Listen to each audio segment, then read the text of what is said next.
ಜಾತಕನಲ್ಲಿ main ಆಗಿ ರಾಹು ಕೇತು ಮತ್ತೆ ಶನಿ ಇವ್ರ ಮೂರ್ಗಳ ಆಟ ಇದೆಯಲ್ಲ ಭಯಂಕರ. ರಾಹು ಒಳ್ಳೆ ಪೊಸಿಷನ್ ಅಲ್ಲಿ ಇದಾನಂದ್ರೆ ಆರಾಮಾಗಿ ಎಲ್ಲ ಕೊಟ್ಬಿಡ್ತಾನೆ, ಏನು ಎಫರ್ಟ್ ಗ್ಯಾಮ್ಲಿಂಗ್ ಆಡಿದ್ರು ಅವ್ನಿಗೆ ಸಕ್ಸಸ್ ಸಿಕ್ಬಿಡುತ್ತೆ. ಅದೇ ರಾಹು ಏನಾದ್ರೂ ನೀಚ ಸ್ಥಾನದಲ್ಲಿ ಇತ್ತು ಅಂದ್ರೆ ಅವನು ಪಡಬಾರ್ದು ಕಷ್ಟ ಪಡ್ತಿರ್ತಾನೆ. ಎಲ್ರು ಹೇಳೋದೆ ಓ ಶನಿ ಅಂತಂದ್ರೆ ಸಾಕು ಭಯ, ಅವ್ನ ಏನಾದ್ರು ಬರ್ತಾನೆ ಕೆಡಕ್ ಮಾಡ್ಬಿಟ್ಟೆ ಹೋಗೋದು ಅಂತ. ಕೆಲವ್ರು ಹೇಳ್ತಾರೆ ಶನಿ ದಶ ಶುರು ಆಯ್ತಾ ಹನುಮಾನ್ದು ಜಪ ಮಾಡು, ಹನುಮಾನ್ ಚಾಲೀಸ ಓದ್ತು ಅಂತ. ನೀವೊಂದ್ ಕತೆ ಕೇಳಿರ್ತೀರ, ಕಾಡಲ್ಲಿ ಸಿಂಹ ರಾಜಾನೆ, ಆದ್ರೆ ಅದು 18 ಅವರ್ ಮಲಗಿರುತ್ತಂತೆ. ಬಟ್ ಒಂದು ಕತ್ತೆ 18 ಅವರು ಕೆಲಸ ಮಾಡ್ತಿರುತ್ತಂತೆ. ಬಟ್ ಸ್ಟಿಲ್ ಆ ಕತ್ತೆ ಕಾಡಿನ ರಾಜ ಆಗದಕ್ಕೆ ಆಗದೇ ಇಲ್ಲ. ಇದರಿಂದ ನಾನು ಏನ್ ಹೇಳಕ್ ಹೊಡ್ತಿದೀನಿ ಅಂದ್ರೆ, ಈಗ ಮನುಷ್ಯನ್ಗೆ ಕೆಲವೊಂದ್ಸಲಿ ಜಾತಕದಲ್ಲಿ ಅಥವಾ ಬೇರೆ ಬೇರೆ ತರದ ಭವಿಷ್ಯವಾಣಿಗಳನ್ನ ನೋಡಿದಾಗ ರಾಜಯೋಗ ಅಂತೆಲ್ಲ ಇರುತ್ತೆ. ಇವ್ರಿಗೆ ತುಂಬಾ ಒಳ್ಳೇದಾಗುತ್ತೆ ರಾಜಯೋಗ ಅಂತ. ಬೇರೆ ಯಾವ್ದಾದ್ರು ವ್ಯಕ್ತಿ ತುಂಬಾ ಶ್ರಮ ಆಗ್ತಿರ್ಬೋದು, ಪ್ರಾಬ್ಲಿ ಎರಡೆರಡು ಕೆಲಸ ಮಾಡ್ತಿರ್ತಾನೆ ಜೀವನ ಕಟ್ಕೋಬೇಕು ಅಂತ, ತುಂಬಾ ಕಷ್ಟ ಪಡ್ತಿರ್ತಾನೆ. ಬಟ್ ಅವ್ನ ಜೀವನ ಹಾಗೆ ಕಾನ್ಸ್ಟೆಂಟ್ ಆಗಿ ಹಂಗೆ ಹೋಗ್ತಾನೆ ಇರುತ್ತೆ, ತುಂಬಾ ಉನ್ನತವಾಗಿ ಬೆಳೆಯಲ್ಲ ಅಥವಾ ಇನ್ನೊಂದೇನೋ ಆಗಲ್ಲ. ಬಟ್ ಕೆಲವರು ತುಂಬಾ ರಿಲ್ಯಾಕ್ಸ್ಡ್ ಆಗಿ ಲೈಫ್ನ ಆರಾಮಾಗಿ ತಗೋತಾರೆ. ಬಟ್ ಅವ್ರು ಹಾಕಿದ್ದು ಸ್ಟೆಪ್ ಆಗ್ಲಿ ಅಥವಾ ಅವ್ರು ಇಟ್ಟಂತಹ ಕೆಲಸಗಳೆಲ್ಲಾನು ಕೈಗೂಡ್ತಾ ಇರುತ್ತೆ ಅಂಡ್ ಅವ್ರು ತುಂಬಾ ಮೇಲ್ ಹೋಗ್ತಾನೆ ಇರ್ತಾರೆ.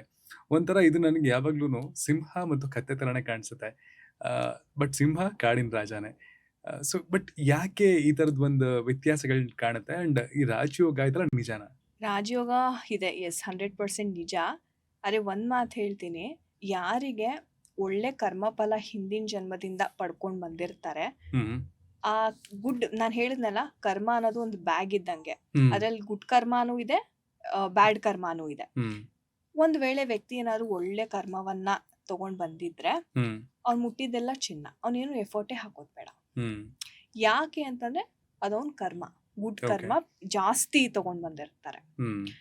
ಕೆಲವ್ರು ನೋಡಿ ಎಷ್ಟೇ ಎಫರ್ಟ್ಸ್ ಹಾಕಿದ್ರು ಏನೂ ಆಗ್ತಿರಲ್ಲ, ಅದು ಅವ್ರ ಬ್ಯಾಡ್ ಕರ್ಮ. ಸೊ ಕರ್ಮ ಅನ್ನೋದು ಹಿಂದೆ ನಿಂತು ನಡೆಸ್ತಾ ಇರುತ್ತಂತೆ ನಮ್ಮ ಜೀವನ. ಸೊ ಅದಕ್ಕೇನೆ ಈ ವ್ಯತ್ಯಾಸ ಯಾಕೆ, ಈ ಕತ್ತೆ ಸಿಂಹದ ವ್ಯತ್ಯಾಸ ಯಾಕೆ ಬರುತ್ತೆ ಅಂತಂದ್ರೆ, ಈ ಕರ್ಮ ಅನ್ನೋದು ಅವ್ರನ್ನ ಈಸಿಯಾಗಿ ಪುಷ್ ಮಾಡ್ಕೊಂಡು ಹೋಗ್ಬಿಡುತ್ತೆ. ಇವಾಗ ನೋಡಿ, ಉದಾಹರಣೆಗೆ ರಾಹುವಿನ ಎಕ್ಸಾಂಪಲ್ ತಗೊಳ್ತೀನಿ. ಒಬ್ಬ ಜಾತಕನ್ಗೆ ರಾಹು ಒಳ್ಳೆ ಪೊಸಿಷನ್ ಅಲ್ಲಿ ಇದಾನಂದ್ರೆ ಆರಾಮಾಗಿ ಎಲ್ಲ ಕೊಟ್ಬಿಡ್ತಾನೆ, ಏನು ಎಫರ್ಟ್ ಗ್ಯಾಮ್ಲಿಂಗ್ ಆಡಿದ್ರು ಅವ್ನಿಗೆ ಸಕ್ಸಸ್ ಸಿಕ್ಬಿಡುತ್ತೆ. ಅದೇ ರಾಹು ಏನಾದ್ರೂ ನೀಚ ಸ್ಥಾನದಲ್ಲಿ ಇತ್ತು ಅಂದ್ರೆ ಅವನು ಪಡಬಾರ್ದು ಕಷ್ಟ ಪಡ್ತಿರ್ತಾನೆ. ಎಷ್ಟ್ರ ಮಟ್ಟಿಗೆ ಅಂದ್ರೆ ಜೀವನಾನೇ ಬೇಸರ ಆಗ್ಬಿಟ್ಟಿರತ್ತೆ. ನಾನು ಆ ತರ ಪರಿಸ್ಥಿತಿ ಇರೋ ವ್ಯಕ್ತಿಗಳನ್ನೂ ನೋಡಿದೀನಿ, ಈ ತರ ಪರಿಸ್ಥಿತಿನೂ ನಾವು ನೋಡಿದೀವಿ. ಇಲ್ಲಿ ಯಾವ ತರ ಅಂದ್ರೆ ಜಾತಕನಲ್ಲಿ ಮೇನ್ ಆಗಿ ರಾಹು ಕೇತು ಮತ್ತೆ ಶನಿ ಇವ್ರ ಮೂರ್ಗಳ ಆಟ ಇದೆಯಲ್ಲ ಭಯಂಕರ. ಸೊ ಇವ್ರೇನಾದ್ರು ಸರಿಯಾದ ಜಾಗದಲ್ಲಿ ಇಲ್ಲ ಅಂದ್ರೆ, ನಾನು ಹೇಳಿದ್ ಯಾಕೆ ಸರಿಯಾದ ಜಾಗದಲ್ಲಿ ಇರಲ್ಲ ಅಂದ್ರೆ, ಈಗೇನ್ ಕರ್ಮ ತಗೊಂಡ್ ಬಂದಿರ್ತಾರ ಅವರು, ಅವಾಗ ಏನ್ ಮಾಡ್ಬೇಕು ನಾವು, ಶನಿ ದೇವ್ರನ್ನ ಪೂಜೆ ಮಾಡೋದು, ಅಥವಾ ಶನಿ ದೇವ್ರಿಗೆ ಏನೇನ್ ಇಷ್ಟಾನೋ. ಇವಾಗ ಶನಿ ಅಂದ್ರೆ ಸಾಕು ಎಲ್ರು ಫುಲ್ ಭಯ ಆಗ್ತಾರೆ, ಅಯ್ಯಪ್ಪ ಶನಿ ದಸೆ ಬಂತಪ್ಪ, ಸಡೆ ಸಾತಿ ಬಂತಪ್ಪ ಅಂತ ಫುಲ್ ಗಾಬರಿ ಆಗ್ಬಿಡ್ತಾರೆ. ಅಂಡ್ ಪರಿಹಾರ ಹುಡ್ಕಕ್ ಶುರು ಮಾಡ್ತಾರೆ ಹೊರಗಡೆ, ಈ ಹೋಮ ಮಾಡ್ಸಿ ಆ ಹೋಮ ಮಾಡ್ಸಿ. ಆದ್ರೆ ಶನಿ ದೇವ್ರನ್ನ ಒಮ್ಮೆ ಇನ್ನೊಂದು ಪಾಸಿಟಿವ್ ಆಂಗಲ್ ಅಲ್ಲಿ ನೋಡೋದಾದ್ರೆ, ಅವನ್ಗೆ ಡಿಸಿಪ್ಲಿನ್ ಇಷ್ಟ. ನೀನ್ ಕರೆಕ್ಟ್ ಆಗಿರೋ, ನೀನು ಏನೋ ಟೈಮ್ ಸರಿಯಾಗಿ ನಿನ್ ಕೆಲ್ಸ ಮಾಡ್ಕೋ, ನೀನ್ ಇಂಡಿಪೆಂಡೆಂಟ್ ಆಗಿರು, ಈ ಪಾಠ ಕಲ್ಸಕ್ಕೆ ಶನಿ ಬರೋದು. ಅದೇ ಕೆಲವ್ರು ಏನ್ ಮಾಡ್ತಾರೆ, ಶನಿ ಬಂತು ಅಂದ್ರೆ ಸಾಕು ನನ್ಗೆಲ್ಲ ಉಲ್ಟಾ ಹೊಡಿಯುತ್ತೆ, ನನ್ ಬಿಸ್ನೆಸ್ ಆಗಲ್ಲ, ಈ ಮೈಂಡ್ ಸೆಟ್ ಅಲ್ಲಿ ಇರೋರೇ ಜಾಸ್ತಿ. ಸೊ ಇದು ಯಾಕೆ ಅಂತಂದ್ರೆ, ಇದನ್ನ ನಾವು ಬೇರೆ ದೃಷ್ಟಿಕೋನದಲ್ಲಿ ನೋಡ್ಬೇಕಾಗತ್ತೆ.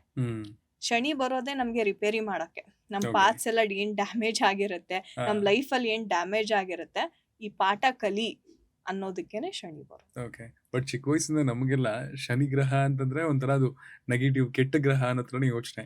ಬಟ್ ವಯಸ್ಸಾಗ್ತಾ ಕಾಲಕ್ರಮೇಣ ಅರ್ಥ ಆಗಿದ್ದೇನು ಅಂತಂದ್ರೆ, ಪ್ರಾಬಬ್ಲಿ ಶನಿ ಅನ್ನೋದು ಕೂಡ ತುಂಬಾ ಒಂಥರ ಪವರ್ಫುಲ್ ಮತ್ತು ಒಂದು ಪಾಸಿಟಿವ್ ಎನರ್ಜಿನೇ. ಅದು ನೀವು ಹೇಳ್ದಂಗೆ ಡಿಸಿಪ್ಲೈನ್ ತರುತ್ತೆ ನಮ್ಮ ಲೈಫಲ್ಲಿ. ಅಂಡ್ ಅದರ ಒಂದು ಏನಂತಾರೆ, ಅದರ ಒಂದು ಅಭಯಹಸ್ತ ತುಂಬಾ ಸ್ಟ್ರಾಂಗ್ ಆಗಿರುತ್ತೆ ಅಂತ ಕೂಡ ಹೇಳ್ತಾರೆ. ಈ ಮಿಸ್ಕನ್ಸೆಪ್ಷನ್ ಯಾಕಿತ್ತು ಮುಂಚೆ ಚಿಕ್ಕ ವಯಸ್ಸಲ್ಲೆಲ್ಲ, ಶನಿ ಕಾಟ ಇದೆ ಅವನ್ಗೆ, ಆದ್ರೆ ನೆಗೆಟಿವ್ ಆದ್ರೆ ಸಾಕು ಶನಿ ಕಾಟ ಇದೆ ಅವನ್ಗೆ, ಸಾಡೆ ಸಾತಿ ಅಂತ ಮಾತಾಡ್ತಾ ಇದ್ರು. ಬಟ್ ಇದು ಹೋಗ್ತಾ ಹೋಗ್ತಾ ಇವಾಗ ತುಂಬಾ ಬದಲಾಗಿದೆ ಅಲ್ವಾ? ತುಂಬಾ ಬದಲಾಗಿದೆ ಆಕ್ಚುಲಿ.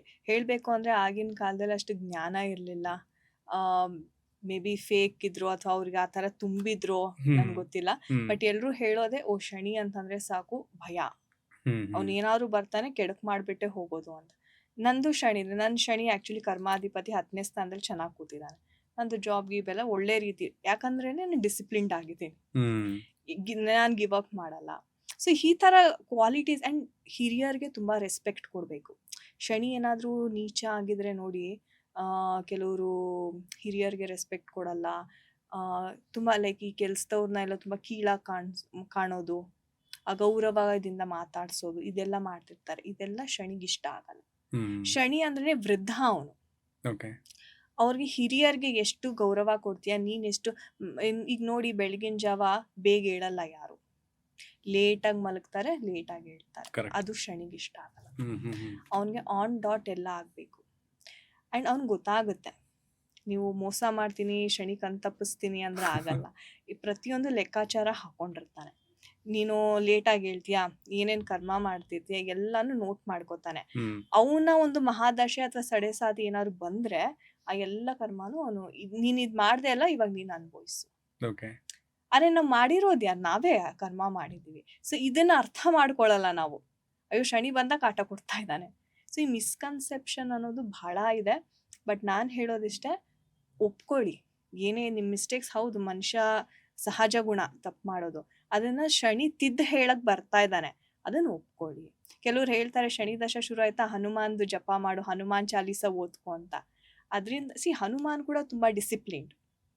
ಈಗ ಹನುಮಾನ್ ಪೂಜೆ ಸಿದ್ಧಿ ಮಾಡ್ಕೋಬೇಕು ಅಂದ್ರೆ ಎಷ್ಟು ಕಟ್ಟುನಿಟ್ಟಾಗಿರ್ಬೇಕು ಅಂತಂದ್ರೆ, ಈವನ್ ನಾವು ಧರಿಸೋ ವಸ್ತ್ರದಿಂದ ಹಿಡಿದು ನಮ್ಮ ಒಂದು ಬುದ್ಧಿಶಕ್ತಿ, ನಮ್ಮ ಮನಸ್ಸು ಸಹ ಬಹಳ ಶುದ್ಧಿಯಾಗಿರ್ಬೇಕು. ಯಾಕಂದ್ರೆ ಹನುಮಂತ ಹಾಗೆ ಸ್ಟ್ರಿಕ್ಟ್ ಡಿಸಿಪ್ಲಿನ್. ನೀವು ನೋಡಿ ರಾಮಾಯಣದಲ್ಲೆಲ್ಲ ಹನುಮಂತ ಎಷ್ಟು ಅವ್ನು ಊಟನೇ ಮಾಡಿಲ್ಲ ಪಾಪ ಆ ಯುದ್ಧ ಮುಗಿಯೋವರೆಗೂ. ಅಷ್ಟು ಡಿಸಿಪ್ಲಿನ್ಡ್ ಆಗಿ ಇರುವಾಗ ಅವನ್ ಭಕ್ತರಾಗಿ ನಾವು ತುಂಬಾ ಒಂಥರ ಬೇಕಾಬಿಟ್ಟಿ ಮಾಡಿದ್ರೆ ಅವ್ನಿಗೆ ಇಷ್ಟ ಆಗಲ್ಲ. ಶನಿ, ಹನುಮಂತ ಇವರೆಲ್ಲ ತುಂಬಾ ಸ್ಟ್ರಿಕ್ಟ್ ಗಾಡ್ಸ್. ಅವರು ನೀವೇನಾದ್ರೂ ಒಂಚೂರು ಮಿಸ್ಟೇಕ್ ಮಾಡ್ತೀನಿ ಅಂತಂದ್ರು, ಸ್ವಲ್ಪ ಆ ಕಡೆ ಈ ಕಡೆ ಮಾಡಿದ್ರು ಒಪ್ಕೊಳ್ಳಲ್ಲ. ಅವ್ರ ಸ್ವಭಾವ ಹಾಗೆ. ಅದನ್ನ ಕಲ್ಸೋದಕ್ಕೇನೆ ಅವ್ರು ಬರೋದು.